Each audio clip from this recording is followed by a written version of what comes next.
في سورة القصص تولى من الظل ودعا الله تعالى إني أنزلت إليك الكتب الرحيم فجاءته إحداهما تمشي على استحياء قالت إني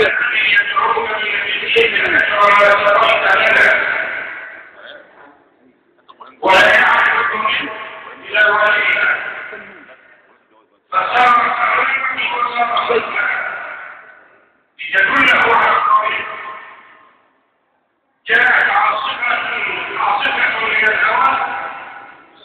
ينور على النت ان شاء الله. فانفجرت تعقل فيها مرت خير عنه فلما رأى موسى ذلك فبصر وقال ارجي الحق حتى لا ينظر الى عقل شيئا فعرف بصره عن الصحابه فلما وصل الى والديها قالت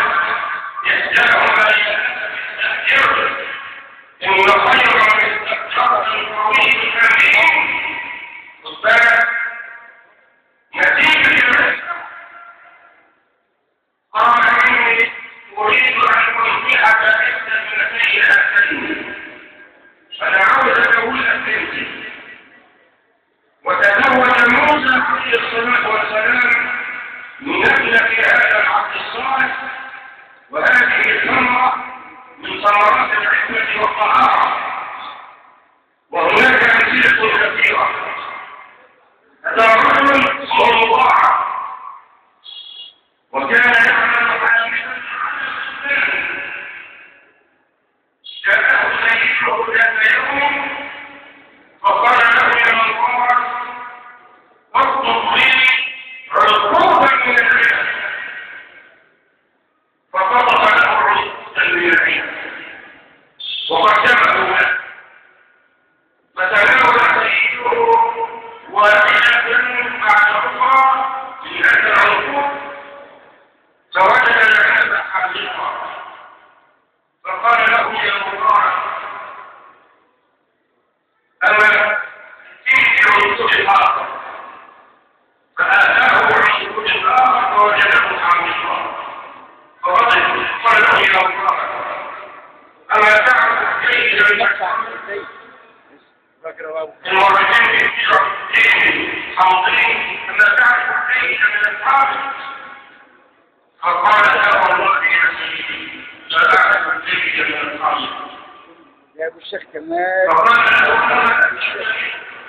كرم أنا سمع حامل على الإسلام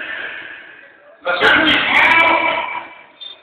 فقال له لا والله يا سيدي لقد عليك النبي حارسا ولو تأمرني أن آكل منه حتى الطهارة تعجب سيده وسأل الجيران عنه